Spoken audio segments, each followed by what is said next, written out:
What up, y'all? It's your boy Benny here. We're back again with another Pokemon Pocket video for you, and today's a little different. We're going to be looking for the spicy decks. That's right, the decks that have been cooked up to add a little bit more flavor, a little bit of creativity, a little bit different play style, and just kind of remind you of some of those good ones that are out there as well too. We absolutely know what the meta is right now with Suicune and like all the other things, right? Like we're like staring at it right here. But what's also fun is knowing what else has like some good potential, can still get you some good runs in, so that way you can change it up, because let's be frank here, we're looking for some new things in the game. So before we dive into everything else, be sure to hit that like button, subscribe, definitely click that notification bell button so that you do not miss out on a thing. And without further ado, let's go ahead and dive right on in. There's a slew of tournaments that have occurred, and there's going to be a slew of tournaments over the weekend as well. I'm actually going to be away over the weekend. By the time that you're actually watching this, I will be celebrating the wedding of my wife's brother, which is like really awesome, because our baby boy Levi and our baby girl Isla will be walking. Levi's the ring bearer and Isla will be the flower girl. She's one and she's walking, y'all. It's kind of crazy. So I got distracted, but I'm excited to like see what this will also look like, and hopefully we can like do this kind of video again. So up first is an Leafeon Alone Executor deck here, which is like really fun. So what we're looking at is 2 Leafeons. During your next turn, this Pokemon can attack, but for 2 energy, you're attacking for 90. The Execute gets you into that growth spurt here to build up this Alone Executor for that Tropical Hammer. Your will here allows you to attack for 150 and secure that, but you're also willing things down with this 90 HP. And Pichu also builds up very quickly into that first turn. So if you have Pichu Eevee, you can Pichu the Eevee, evolve into Leafeon that next turn, and attack right then and there. So like that's like really cool to be able to see that. You also can use your Pichu to build up your Executes, so that way you can get into that Alone Executor as well with no problem either, because both of these only require 1 grass energy to get online. So I really like the inclusion of Pichu. What's really nice is that this deck is also full of just 1-pointers. So you can give up the Pichu and still have an attacker in Leafeon, still have an attacker in Alone Executor. They still have to get through 3 Pokemon. So while you have a setup mon here, you have some great means of attacking as well.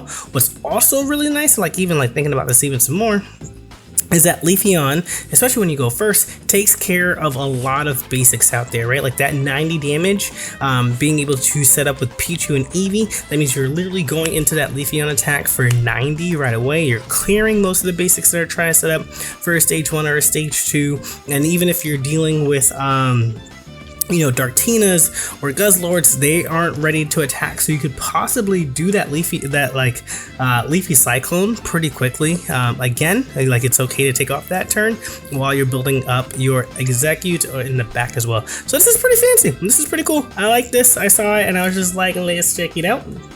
Up next, we have this Solgaleo EX and Duskmane Crossbone, throwing a little bit of Celesteela and Giratina EX. What's really fun here is that you get to move things around with Celesteela, you get to move things around with Duskmane. Celesteela allows you to like Ultra Thrusters between these two. You also have free Rising Road in case you start off with Giratina EX to like take these out, so you power up your Cosmog and like get attacking into Solgaleo.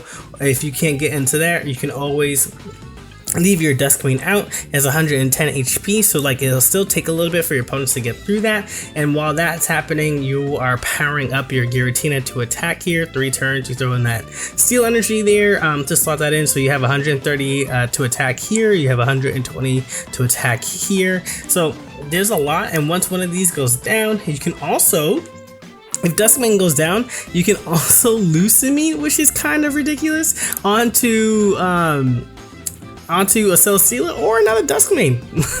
Like that's what's fun. You get to do either or here. And so let's say you have a Duskmane into a Solgaleo, you're powered up here, and even though you discard energy and you have to continue to feed it, Lucamine allows you to bring that energy back up, so that way you can continue that 100 damage here. So I think an ideal state board is literally just kind of like you can Duskmane 1 pointer, get your 3 while you're charging this up. Once you're ready to attack here, if you have a Lucidmine on board, you throw another Desiclane on there.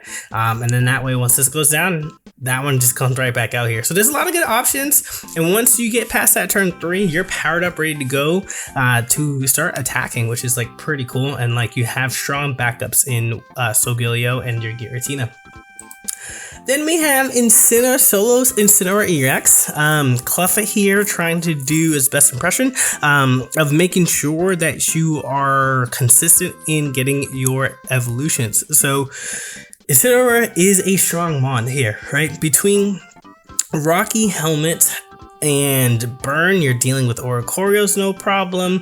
Between Howl and this Scars Charge Smash, where if you have damage done to you, you can deal for 140. Since these are the only mons that you have, you will be having damage done to you 100% of the time, right? Like, so you're really reaching out to 170 damage in a turn here.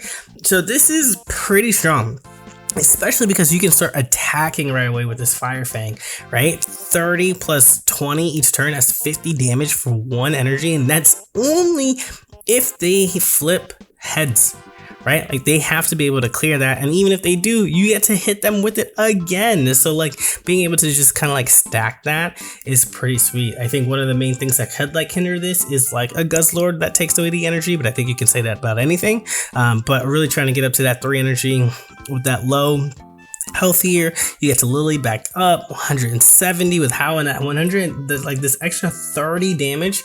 Doesn't matter if you're EX, doesn't matter if you're non-EX, it just does plus 30, because Howl really only cares if you are Decidueye, if you are Primarina, or if you are an Incineroar. All 3 have to be EXs for this how to work though.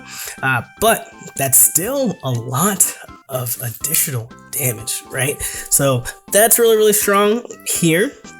And like that extra sass effect really puts what your opponent thought that they could get away with, not really, right? Like their health points don't stack up to what you're trying to do here, which is like really nice.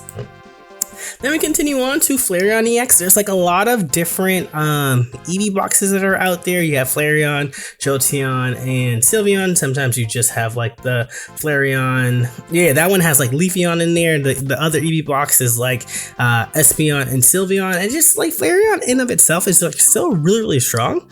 And what's really nice is that like you have the Flareon here that hits for 110. Magmi boosts this up, and so once this is ready to go, it continues to discard energy, which means that the other Flareon EX is ready to go. So you have an answer for Oricorio. It still does massive damage at 110. You don't mind your Magmi getting knocked out because you're going into another non-EX that still hits for a lot of power, and then you go and finish off with your Flareon EX. So that 1-1-2 prize map really, really fits well here. Which is really strong because this in of itself feeds into Flareon, so you don't necessarily have to do that, and then you have your healing options with EV back, so that way in case you're ever worried about a Cyrus or anything else like that, you can be sure to get away from that. And there's a lot of times where you kind of have to play around that and you know that your opponent has it, so that's this EV back really comes in clutch by being able to heal 20 in a turn. Then we go into this electric deck. Yes, you've seen Tapu Koko. Yes, you've seen Zeraora. Yes, you've seen Oricorio. But I was like, oh, Zapdos. Zapdos is very interesting. Definitely in the first set, Genetic Apex, Zapdos was seen a lot, right? Like, it's 3 energy, Thundering Hurricane. You get to flip 4 coins. For every head that you have, it's an additional 50 damage. So you can do up to 200. This is like believing in the heart of the cards here, right? Like you're chipping away with Tapu Koko, you're chipping away with Zeraora, you're chipping away with Oricorio, and then you're just kind of feeding Zapdos through this elemental switch, right? You have a free XP to be able to keep some of these energies on there, but you generate so that way then you can go into more of your explosive power with Zapdos and high rolling, getting 2 coins. Getting that 50-50 is still 100 damage, which is a lot of strong output from there. So this is really cool to see this card back in rotation because it definitely can win you games that you didn't think that you could before. Then we continue into this Masquerada Celebi deck. Celebi's gonna be a very interesting card as we get into these megas, right?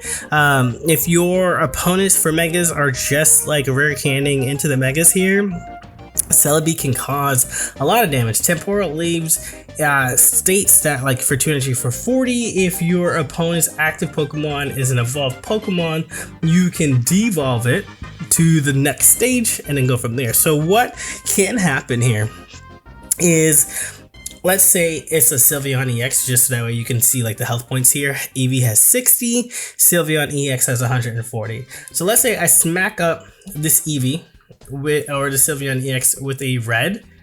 I get to attack for 60 damage to the Sylveon, then I devolve it, and then the Eevee, which had 60 HP, gets knocked out. So I only do take 1 prize point from that, but it's still a knockout, and now they can't just like evolve it again.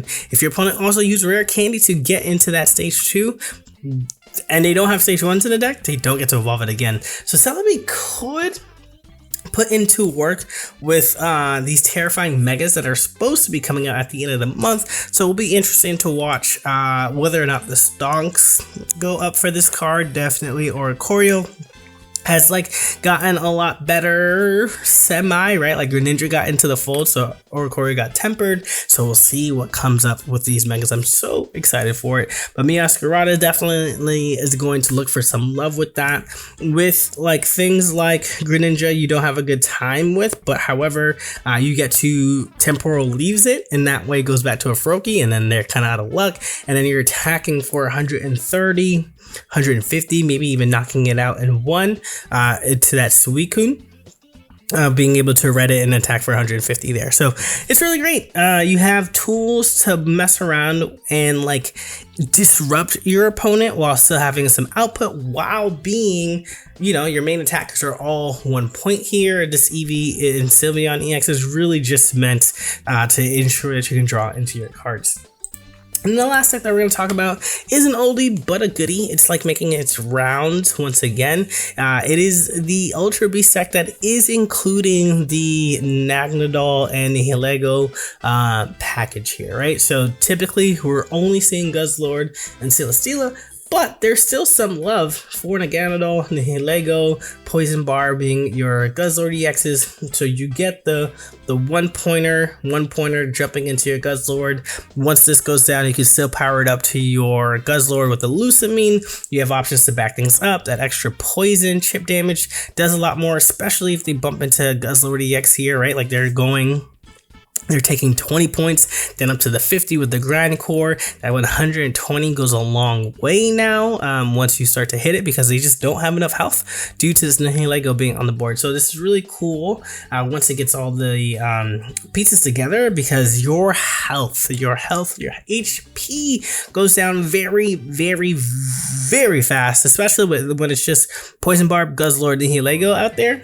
It's kind of crazy. So let me know, what cooks are you cooking up with? You got your chef hat on, and what decks have you been playing to keep this season fresh now that we're like almost out of it? I would definitely love to see what those are, and who knows, maybe we'll try some out these decks out on the channel as well.